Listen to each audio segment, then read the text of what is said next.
नमस्कार दोस्तों, आप सभी का स्वागत है। मैं हूं डॉक्टर देवेंद्र चौधरी और हम इस वीडियो में बात करेंगे जैविक कवकनाशी ट्राइकोडर्मा और सूडोमोनास के बारे में। इस वीडियो में हम जानेंगे कि ट्राइकोडर्मा और सूडोमोनास क्या हैं, इनका उपयोग कैसे करना चाहिए, अपने घर में ट्राइकोडर्मा और सूडोमोनास का संवर्धन कैसे करें और वो कौन कौन सी सावधानियां हैं जो बायोपेस्टिसाइड प्रयोग करने के समय बरतनी चाहिए। वीडियो शुरू करते हैं।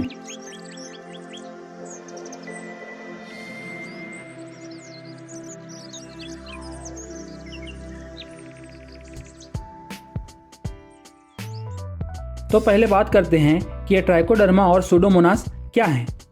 लगभग 10,000 से ज़्यादा कवक और 100 से ज़्यादा जीवाणु हमारे फसल को नुकसान करते हैं, लेकिन कुछ सूक्ष्म जीव ऐसे भी हैं जो कि पौधे को फ़ायदा पहुंचाते हैं, जैसे कि ट्राइकोडर्मा और सूडोमोनास।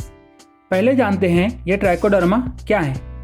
ट्राइकोडर्मा एक कवक होते हैं जो कि मिट्टी में उपस्थित कार्बनिक पदार्थ में अपना जीवन यापन करते हैं तथा बीमारी करने वाले फफूंदों को मारते हैं। ट्राइकोडर्मा को अगर सूक्ष्मदर्शी में देखा जाए तो वह कुछ इस तरह का दिखाई देता है। आप इस फोटो में देख सकते हैं, ये जो नीले रंग में दिखाई दे रहा है वो है पैथोजन रोग कारक, जिसके कारण से पौधे में बीमारी होती है। और इसको जो घेरा हुआ है ये है ट्राइकोडर्मा। तो ट्राइकोडर्मा रोग कारक को चारों तरफ से घेर लेता है और उसे कमज़ोर कर देता है और मार देता है। ट्राइकोडर्मा की अलग अलग प्रजाति बाजार में अलग अलग नाम से उपलब्ध हैं, जैसे कि trichoderma, hertz gold, Indira trichoderma. अब बात करते हैं सूडोमोनास के बारे में। सूडोमोनास एक जीवाणु है।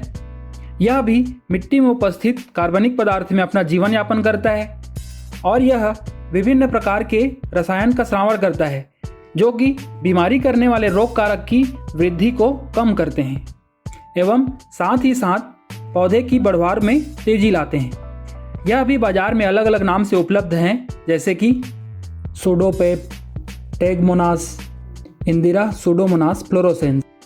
मैंने जो एक्सपेरिमेंट किया था और मुझे अच्छा रिजल्ट प्राप्त हुआ, जिसके आधार पर मैं ये वीडियो बनाया हूँ, वो है इंदिरा ट्राइकोडर्मा और इंदिरा सूडोमोनास फ्लोरोसेंस। अब हम बात करते हैं कि इनका उपयोग किस तरह से कर सकते हैं। जैविक कवकनाशी का उपयोग बीज उपचार, थरहा उपचार, भूमि उपचार या टपकन सिंचाई द्वारा किया जा सकता है। एक एक करके सबको देखते हैं। बीज उपचार। बीज के उपचार के लिए 10 ग्राम प्रति किलो के हिसाब से जैविक कवकनाशी पाउडर को लेना चाहिए। फिर इसका पानी में घोल बना लेना चाहिए। इस पानी के घोल में पौधे के बीज या आलू के कंद या अदरक के राइजोम को डुबाकर रखना चाहिए। कम से कम 2 से 3 घंटे तक उसे डुबाकर रखना चाहिए। उसके बाद कम से कम 20 मिनट तक उसे छाया में सुखाना चाहिए। इससे क्या होता है कि बीज के चारों ओर जैविक कवकनाशी का एक परत चढ़ जाता है। इससे जैविक कवकनाशी बीज के साथ ही साथ मिट्टी में चले जाते हैं और बीज के जमने के साथ साथ ये जड़ और मिट्टी के चारों तरफ बढ़ने लगते हैं और आसपास उपस्थित बीमारी करने वाले फफूंदों को मारते हैं। जैविक कवकनाशी से जड़ का उपचार। जड़ के उपचार के लिए पहले जैविक कवकनाशी का घोल तैयार कर लेना है। इसके लिए 10 ग्राम प्रति लीटर पानी की दर से घोल बनाना चाहिए और उस सॉल्यूशन में पौधे की जड़ को डुबाकर रखना चाहिए। कम से कम 6 से 12 घंटे तक उस घोल में डुबाकर रखना चाहिए। उसके बाद इन पौधों का रोपण खेत में किया जा सकता है। ऐसा करने से जड़ और तने में होने वाली बीमारी का दर कम हो जाता है। टपकन सिंचाई द्वारा जैविक कवकनाशी का उपयोग। इसके लिए 1 किलोग्राम ट्राइकोडर्मा या सूडोमोनास के पाउडर को 100 लीटर पानी में घोल लेना चाहिए और इसे टपकन सिंचाई द्वारा पौधे की जड़ों में देना चाहिए। जैविक कवकनाशी से भूमि का उपचार। इस विधि द्वारा 1 किलो पाउडर से 20 से 30 किलोग्राम गोबर की खाद को संवर्धित किया जा सकता है। इसके लिए पहले सूखे पत्तियों का एक चादर बिछाना चाहिए। उसके बाद अच्छी तरह से सड़ी हुई सूखी गोबर की खाद की परत बिछानी चाहिए। ये परत 4 से 5 सेंटीमीटर तक हो सकते हैं। इसके बाद जैविक कवकनाशी पाउडर को छिड़कना चाहिए। इसके ऊपर में फिर से खाद बिछाना चाहिए। इसी प्रकार से 4 से 5 लेयर बिछानी चाहिए।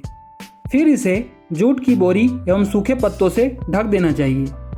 ढकने के बाद समय समय पर थोड़ा थोड़ा पानी छिड़कना चाहिए, जिससे सही मात्रा में नमी बनी रहे और जैविक कवकनाशी की संख्या में वृद्धि हो। 1 से 2 महीने के बाद हमें समृद्ध खाद प्राप्त होगा और इसमें जैविक कवकनाशी बहुत संख्या में उपस्थित होंगे। इस प्रकार बने हुए समृद्ध खाद को हम खेतों में उपयोग कर सकते हैं, लेकिन इसका उपयोग संवर्धन में भी किया जा सकता है, क्योंकि अभी जो प्राप्त हुआ है वो 25 से 30 किलो समृद्ध खाद है। इसका उपयोग करके और मात्रा में गोबर की खाद से समृद्ध खाद बनाया जा सकता है।